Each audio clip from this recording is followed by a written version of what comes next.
What a spectacular New Hampshire afternoon this is. You know, when I'm thinking about why we are here, why do we do this? Why do we give this medal? Why do we come out for Medal Day? And then I was thinking, you need an excuse on a spectacular day like this to come have a picnic in a place so beautiful? No, we do this just because how could you not? Let me just ask before I start, how many people this is your first Medal Day? Oh, that's fantastic. That's a lot of people. Welcome, a special welcome to you.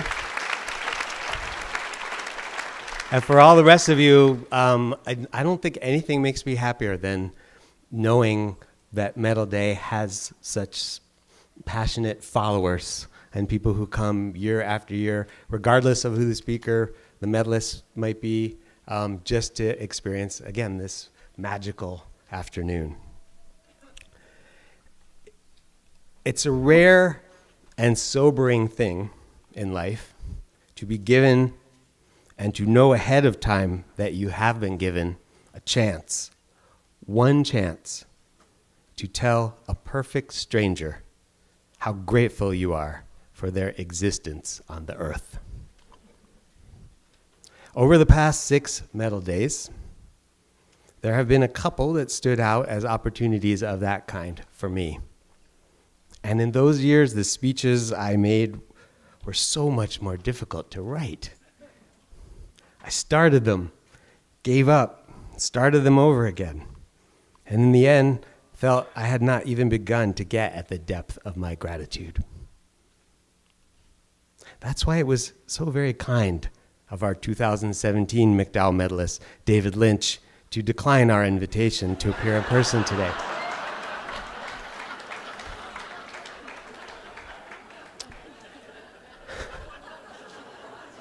Now, of course, Mr. Lynch explained with due regret that he was obliged to decline because of a long-planned family vacation.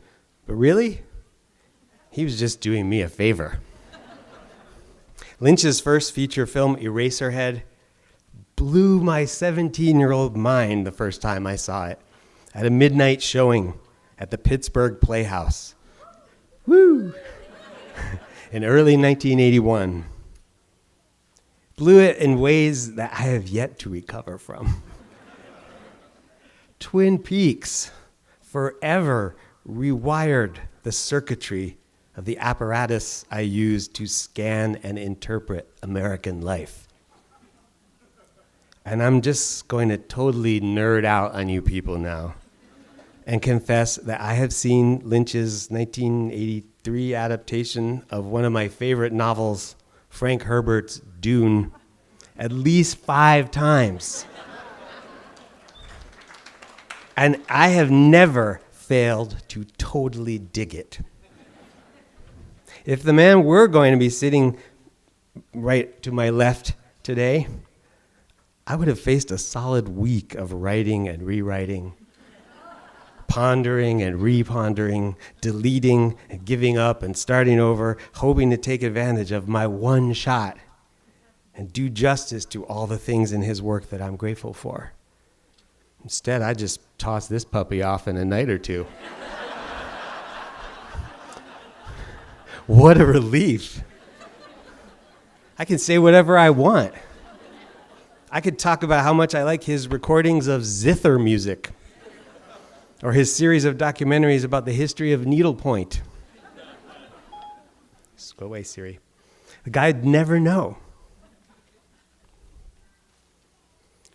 To see what is in front of one's nose, George Orwell famously said, needs a constant struggle. Think about that. To see what is in front of one's nose needs a constant struggle. The human mind, that ancient, dubious assemblage of learned and inherent biases, habits of sensory triage, and cognitive rules of thumb, has been so traumatized by the unremitting, grim truths of evolutionary and human history, perhaps, or so contrived by the mocking hand of a cruel prankster of a god, as to become resistant to truth. It's because of this doubtful gift of being able to wish away and ignore the cold, hard, cheerless facts of existence that, as individuals and as nations, we are continually surprised by calamities, defeats, and disasters that in hindsight ought to have were obvious all along. When the ice caps melt and the lowlands flood and species collapse and Earth turns inhospitable, those who survive will look back and say, how could they have missed this? How could they not have known? Wasn't it obvious? And the answer, of course, will be, it needs a constant struggle to see what is in front of one's nose. A constant struggle. Who has the strength or the time for that? Those among us who are equal to that struggle, we call prophets. And in general, we treat such people very shabbily. And that's just when it comes to what's right in front of your nose. The plain truths, the indisputable data, the behaviors that speak for themselves. If even seeing those things requires constant struggle, what about the ambiguities? Let's say you step up as a concerned citizen and devotee of truth and lover of humankind to undertake the constant struggle of seeing what is right in front of your nose. What about the hidden truths, the buried drives and desires, the things that lie beyond distant doorways, behind the curtains of dreams, deep in the sea bottoms of memory? Who's going to see all that while you're busy looking just past the Orwellian tip of your nose? Over the past half century, no one has taken a harder, clearer look behind those doors, beyond those curtains, and into those deep oceans than David Lynch. My childhood, Lynch has famously said, was elegant homes, tree-lined streets, the milkman, building backyard forts, droning airplanes, blue skies, picket fences, green grass, cherry trees. Middle America as it's supposed to be. But on the cherry tree, there's this pitch oozing out, some black, some yellow, and millions of red ants crawling all over it. I discovered that if one looks a little closer at this beautiful world, there are always red ants underneath. To see the ooze and the swarm, the weird in the everyday, the horror just beneath the ordinary surface of things, the freak show in the supermarket, and even more powerfully, to find dark beauty in that freakiness and horror. I want to extend Orwell's dictum and say that this too needs a constant struggle. And yet, that isn't really true. Moments when we manage to see what is in front of our noses, say the degree to which our strongest beliefs are based on wishes and fears, or the racism and misogyny that undergird our most powerful institutions, those moments are rare and hard won. Some of us never manage those moments at all. But each of us, even those who might walk past that cherry tree 100 times and never see the raging boil of ants, even those of us who try to maintain a healthy distance between ourselves and the freaks and the horrors, every single one of us slips into the weird easily, helplessly, with astonishing freedom every single night of our lives, with no struggle at all. In dreams, as Roy Orbison sings so memorably on the soundtrack of Blue Velvet, in our nightly dreams, our weird, dark, beautiful, freaky, and horrifying dreams, we are all David Lynches.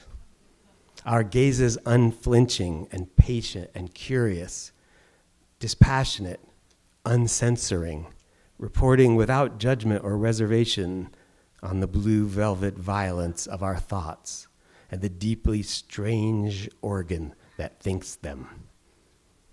In dreams, once we've been visited, as Orbison horrifyingly and Lynch-esquely put it, by that candy-colored clown they call the Sandman, we all gaze without flinching through the sea depths of our darkest fears and wishes, behind the curtains and doorways of the daytime rationalizations and evasions and taboos.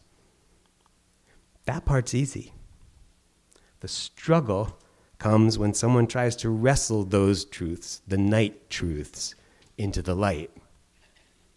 I'm not talking about tricks like the use of forced perspective, Dutch angles, over-reliance on dwarfs and shadow puppets and talking animals and all the other conventions that artists, including David Lynch, have employed over the years in an ultimately doomed attempt to capture the dreaminess of dreams.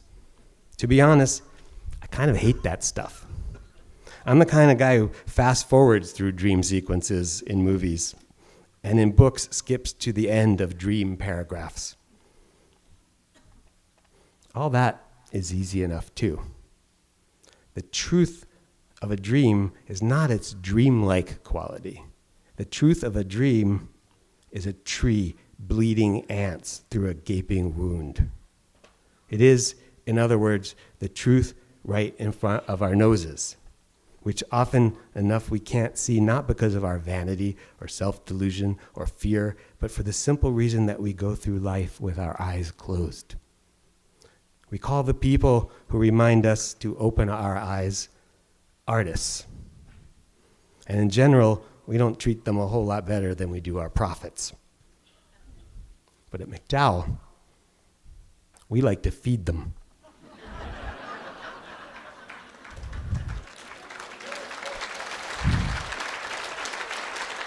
And shelter them. And make sure their chairs are comfy. And their light is adequate. And their beds are soft enough for dreaming. Every year, we give one of them a medal. And this year, that medal is going to an artist who has been opening our eyes and aiming our gazes to the night truths of the world for the past 40 years. Since he could not be with us here today, I'd like to invoke the spirit and power of his work now by asking you to turn to your neighbor, the person in the seat beside you or behind you or in front of you, okay? And imagine that in place of a head, he or she has an enormous horseshoe crab.